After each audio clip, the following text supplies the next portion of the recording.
poin-poin penting apa yang disampaikan oleh hakim dalam pertanyaan-pertanyaan yang disampaikan kepada saksi Nurul Huda. Yang pertama, ini menurut beliau, menurut saksi, pada saat melakukan bisnis di Sikes ini harus ada etika bisnis, dan itu diulang 2 kali oleh beliau. Artinya kalau semua kita mengikuti apa yang dia sampaikan, hal sekarang ini tidak akan terjadi. Karena dari awal Pak Aye sendiri sudah memberikan warning bahwa di saat kita melakukan bisnis edisi cash ini harus menggunakan etika bisnis. Kemudian yang kedua, proses untuk penjualan itu bertahap, dan penjualan paling terakhir itu baru exchanger. Penjelasan ini menggugurkan bahwa Bu Ani sebagai exchanger, karena ada beberapa poin yang mungkin saya gabungkan. Proses tentang jual beli, dan itu sudah dijelaskan oleh saksi secara rinci.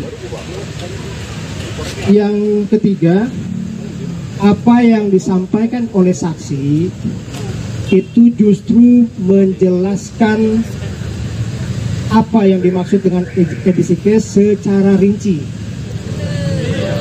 Betul ya? Itu disampaikan begitu rinci sehingga ada 3 kali hakim merasa kebingungan. Kok bisa 0,5% satu hari, 15% per bulan, Anda bisa dapat Pajero, Anda bisa dapat rumah seharga 500 juta. Betul ya? Gitu ya? Bapak Ibu, terbesit apa yang disampaikan oleh saksi membantu persidangan. Saksi sendiri sudah menjelaskan bagaimana keuntungan dari kita mengikuti edisi cash. Bahkan ada kutipan dari saksi yang menyampaikan bahwa edisi cash itu bermanfaat.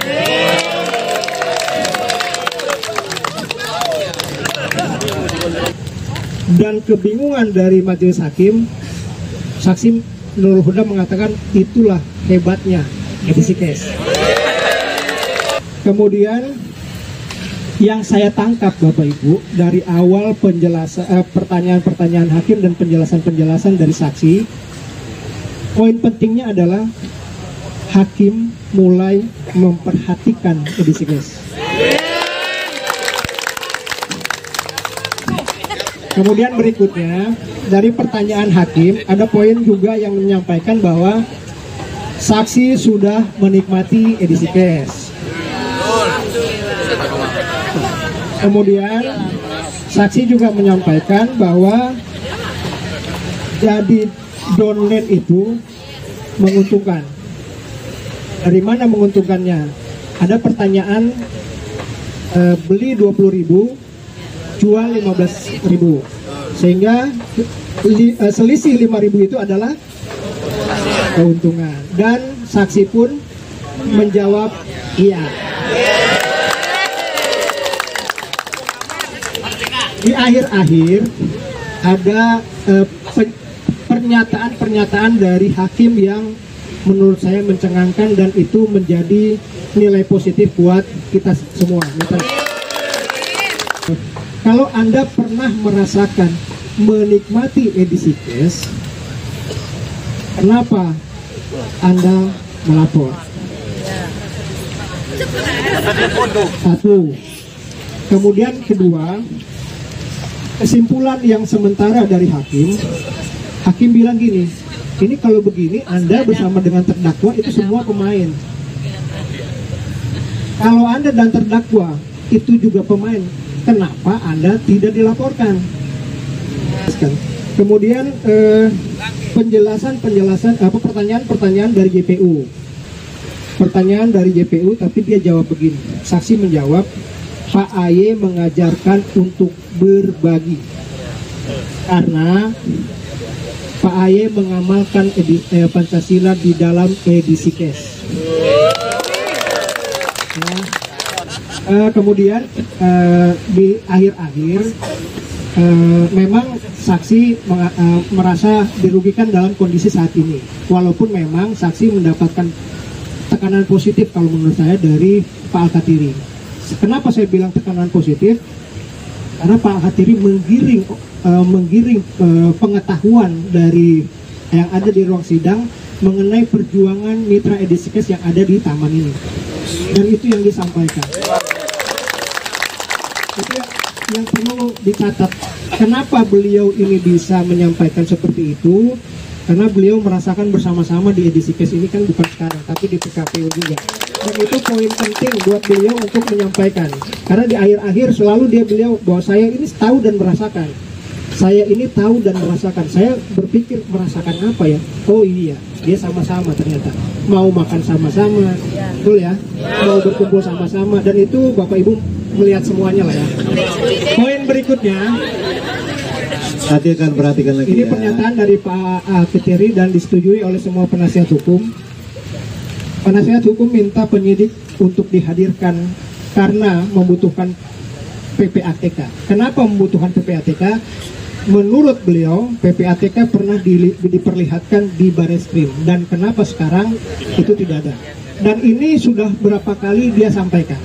Jadi poin penting buat majelis hakim dan untuk jaksa penuntut umum supaya menghadirkan penyidik. Karena di samping PPATK juga ada beberapa BAP yang justru tidak sesuai dengan pernyataan saksi di ruang persidangan. Kemudian ada pernyataan saksi di dalam BAP yang mengatakan dirugikan, tapi setelah ditanya ulang, Anda tahu Becipindo, awalnya beliau saksi bilang nggak tahu, tapi ternyata setelah didesak, bahkan saksi pernah withdraw 1 kali di Becipindo. Artinya edisi cash ini sebenarnya sudah berjalan. Jadi kembali ada kebohongan-kebohongan yang dibangun dalam hal itu. Kemudian ada satu poin yang disampaikan terkait dengan digelontorkan dana 400 miliar ke leader-leader top, dan itu disampaikan dalam persidangan. Kemudian saya lanjut berikutnya, majelis hakim menyampaikan bahwa karena penjelasan program-program yang disampaikan beliau, makanya majelis hakim menyimpulkan sementara bahwa saksi ini sebenarnya buat perusahaan juga. Betul. Sebenarnya pengertian perusahaan itu adalah program. Karena majelis hakim tidak memahami tentang program arisan, perspektif hukumnya berarti apa? Perusahaan gitu. Artinya apa? Pertanyaan-pertanyaan yang sudah disampaikan ini lebih banyak membuat majelis hakim lebih mengerti, walaupun pengertian majelis hakim definisinya lain, tapi konteksnya sama, sehingga akhirnya dari majelis hakim sendiri bisa menyimpulkan bahwa kalau misalkan Pak AY dan Bu Ani membuat satu perusahaan yang dinamakan program itu, lalu kalau misalkan Anda sendiri di bawah ada mitra yang ikut arisan, artinya Anda juga punya perusahaan. Intinya begitu. Makanya kenapa tadi di awal disampaikan bahwa berarti Anda semua ini sama dong gitu. Nah itu nanti terakhir ada kesimpulan-kesimpulan. Kemudian yang berikutnya ya agak sedikit saya tidak bisa interupsi sih, karena nggak bisa kan di sidang. Ada penyampaian bahwa saksi itu setiap upline yang membawa orang yang menjadi downline-nya, dia kan dapat 700.000 ya. Ya, 35 koin. 35 koin ya. Pernyataan beliau kan 35 koin itu tidak bisa dicairkan. Sebenarnya saya agak sedikit pengen menjelaskan, ada Bang Bisri di situ tuh. Cuman ya karena kondisi persidangan, banyaknya materi-materi yang harus dipelajari oleh penasihat hukum sehingga tidak terlalu bisa untuk menjelaskan ke situ. Nah, tapi nanti ke depan kita akan sampaikan kepada penasihat hukum kita agar penasihat hukum bisa paham dengan 35 poin yang sebenarnya tidak terpisah walaupun di dalam satu aplikasi itu. Dan itu sebenarnya sudah sempat disampaikan di akhir-akhir oleh Pak Al-Katiri. Kalau teman-teman menyimak yang di luar, Pak Al-Katiri sempat pernah menyinggung juga kan 35 poin ini, tapi saksi selalu ngotot bahwa itu tidak bisa dicairkan. Itu terpisah, nanti dicairkannya menjadi voucher kan gitu. Padahal sebenarnya bisa digabung jadi satu. Itulah pinternya saksi. Rekan-rekan sekalian, yang menarik berikutnya ada pernyataan dari saksi karena majelis hakim mempertanyakan kepada saksi, kok bisa saksi ini mengetahui secara detail itu apa ya, rinci, secara rinci setiap penjelasan atau definisi atau kesimpulan tentang edisi case ini. Ternyata saksi memang betul tidak ada dalam struktur, namun pernah digaji sama Pak Aye. Artinya kalau digaji berarti jadi karyawan, dan itu diakui. Saya masuk ke dalam terakhir saja karena banyak, jadi saya masuk ke dalam kesimpulan dari pertanyaan-pertanyaan majelis hakim untuk menanyakan kepada 6 terdakwa dari semua jawaban-jawaban dari saksi Nurul Huda. Pertama, tanggapan dari Pak Aye. Poin penting yang Pak Aye sampaikan di sini bahwa beliau keberatan dengan apa yang disampaikan oleh saksi. Salah satu alasan yang paling penting adalah ide datangnya edisi case itu sebenarnya berasal dari saksi Nurul Huda dan Rohman. Yang kedua, Pak Aye sampaikan bahwa saksi itu diminta untuk tetap ikut dengan Pak Aye, namun saksi memilih ikut Rohman, dan itu menjadi counternya Pak Aye terhadap penjelasan-penjelasan yang disampaikan oleh saksi. Kemudian yang kedua, penjelasan dari Bu Suryani sama, Bu Ani juga keberatan dengan penjelasan-penjelasan terkait dengan jual beli dan lain sebagainya, dengan alasan saya ulangi dulu ya, ada sedikit penjelasan dari saksi bahwa saksi hanya mendapatkan transferan sebesar 700 juta. Namun Bu Ani sampaikan bahwa saksi sudah dapat 1,4 M dari beliau.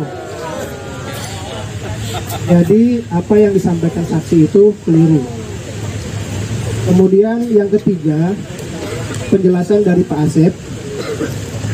Pak Asep hanya menyampaikan terkait transaksi edisi CB.